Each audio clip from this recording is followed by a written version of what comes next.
Assalamualaikum warahmatullahi wabarakatuh dan selamat malam. Kita ketemu lagi di praktikum elektronika industri. Sesuai rencana pembelajaran, hari ini kita akan membahas rangkaian osilator UJT dan rangkaian timer. Nah, materi sebelumnya itu kita sudah mempelajari tentang karakteristik UJT atau unijunction transistor, di mana unijunction transistor itu memiliki 3 kaki, yaitu emitter, basis 1, dan basis 2. Kapan UJT itu aktif? Ketika tegangan di emitter itu lebih besar dari tegangan puncak. Nah, itu terkait materi sebelumnya, karakteristik UJT. Hari ini kita akan masuk ke rangkaian osilator dan rangkaian timer. Untuk lebih efisienkan waktu, kita langsung saja bahas gambar rangkaian. Oke, ini adalah gambar rangkaian.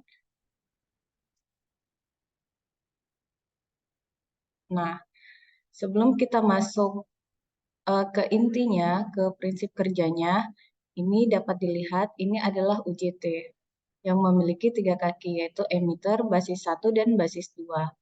Apa perbedaannya dengan karakteristik UJT sebelumnya?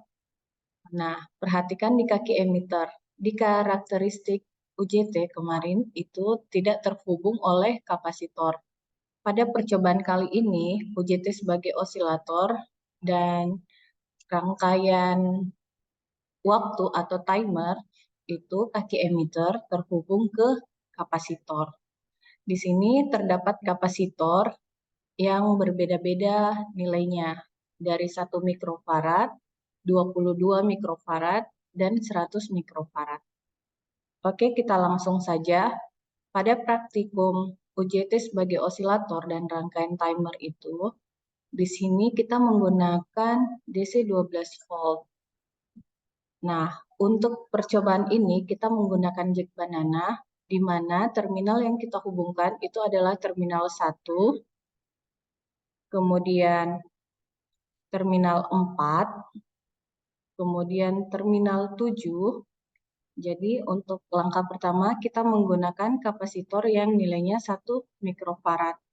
Kemudian yang kita hubungkan adalah terminal 8, kemudian terminal 11. Terminal 11 ini akan terhubung ke indikator outputnya. Di output di sini ada LED yang paralel dengan buzzer. Berarti indikator ketika UJT itu aktif atau rangkaian osilator dan rangkaian timer itu aktif, di sini LED-nya menyala, buzzernya berbunyi. Kemudian setelah terminal 11 kita hubungkan terminal 12.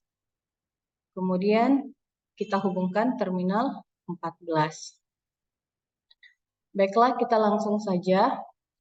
Di sini input 12 volt DC terhubung. Di sini ada D3 dan D4 sebagai karena ini bias maju, jadi dia akan melewatkan arus karena dia bias maju. Kalau dia bias mundur berarti dia akan menahan. Nah, kemudian di sini ada variabel resistor atau potensiometer yang nilainya 250K. Seri dengan R4 510. Kemudian di sini ada C4 yang terhubung. Nah, dari ketiga komponen ini kita dapat menghitung waktu tunggu. Nah, karena kan judulnya rangkaian timer, berarti waktu tunda. Seberapa lama waktu tundanya itu kita memperhatikan nilai-nilai yang di sini. PR2, R4, dan C4. Nah, C4 ini kondisi awal tegangan 12 volt ini akan mengisi kapasitor. Pada saat proses pengisian kapasitor itu belum ada suplai tegangan di kaki emitter karena kapasitornya masih terisi. Kondisi kedua, apabila kapasitornya sudah terisi, dia akan membuang arus ke arah kaki emitter UJT. Nah, ketika kaki emitter ini terbias atau tegangan emitter ini lebih besar dari tegangan puncak, maka terdapat output di kaki basis 1. Nah, ketika ada output di basis 1, ini akan memicu kaki basis transistor yang pada Q3.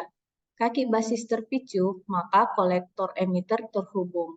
Apabila kolektor emitter terhubung, berarti di sini LED menyala dan buzzer berbunyi karena LED dan buzzer ini dirangkai secara paralel. Berikutnya, di sini hal yang penting untuk dipelajari. Di sini ada saklar. Jadi, untuk menghitung waktu tunda, pada saat saklar kita hubungkan, kita menggunakan stopwatch untuk menghitung waktu. Berapa lama waktu yang dibutuhkan untuk LED menyala dan buzzer berbunyi. Nah, secara perhitungan teman-teman bisa hitung waktu tersebut dari nilai VR2 ditambah R4 dikali C4. Jadi sebagai contoh, untuk menghitung kondisi awal itu T sama dengan nilai dari VR2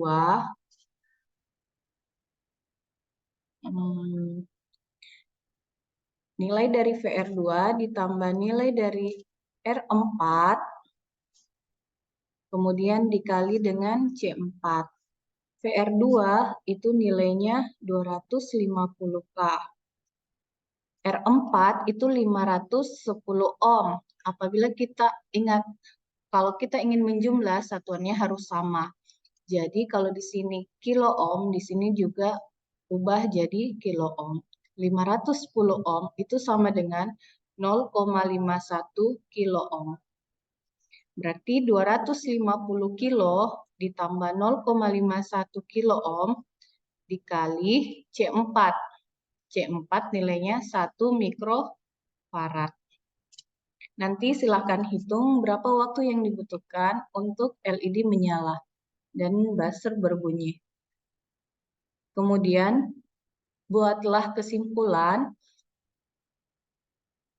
apakah semakin besar kapasitornya, semakin lama berbunyi buzzernya atau semakin cepat.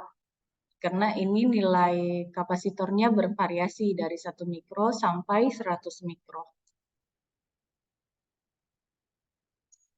Selanjutnya tentang osilator. Kenapa dia disebut sebagai osilator? Itu bisa dilihat dari gambar berikut.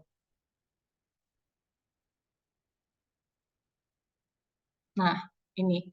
Karena di basis 1 dia menghasilkan bentuk sinyal seperti ini. Nah, bentuk sinyal seperti ini yang biasa men-trigger SCR. Nah, nanti bisa dipelajari untuk rangkaian waktu osilator UJT. Ini ada contoh-contoh soalnya seperti ini. Untuk menghitung T1 itu R4 kali C sama dengan 510 dikali C. Untuk maksimumnya R4 harus ditambahkan dengan tadi VR2 atau potensiometer. Kemudian dikali nilai C. Di sini ada contoh-contoh perhitungannya. Silahkan dipelajari dulu. Kemudian nanti silahkan isi hasil pengamatan. Di sini ada hasil pengamatan dan analisis. Rancanglah osilator relaksasi UJT yang mempunyai periode osilasi. Nah, berarti di sini T sama dengan 5 milidetik. dengan tegangan 10 volt jika R 50 kilo ohm. Perhatikan, R-nya 50 kilo ohm. Yang ditanyakan, tentukan nilai C dengan rumus konstanta waktu. Nah, tadi kan ini ada rumus. T sama dengan C dikali R. Tapi yang ditanyakan bukan waktu, tapi nilai C. Berarti C itu bisa kita tuliskan waktu per R. Jadi silahkan dikerja hasil pengamatan. Kemudian di sini hitunglah waktu tunda pada rangkaian dengan rumus T sama dengan FR4 ditambah R4. Oh maaf, ini bukan FR4 ya, tapi FR2 yang potensiometer yang digambar rangkaian tadi. Yang di sini ya FR2 yang nilainya 250K. Ditambah R4 dikali C. Nah, C-nya ini bervariasi dari 1 mikro sampai 100 mikrofarad. Silakan dihitung berapa lama waktu. Bisa saja dia dalam milidetik atau mikrodetik. Hati-hati dalam konversi satuan. Kemudian, di sini ada kesimpulan. Silahkan simpulkan tentang pemaparan osilator UJT dan rangkaian timer yang sudah dijelaskan pada video kali ini. Baiklah, mungkin hanya itu saja yang dapat saya paparkan hari ini. Semoga apa yang kita pelajari dapat bermanfaat bagi kita semua. Semoga teman-teman yang lagi kerja praktek tetap sehat dan betah di tempat KKP-nya. Baik, demikian dari saya. Assalamualaikum warahmatullahi wabarakatuh dan selamat malam.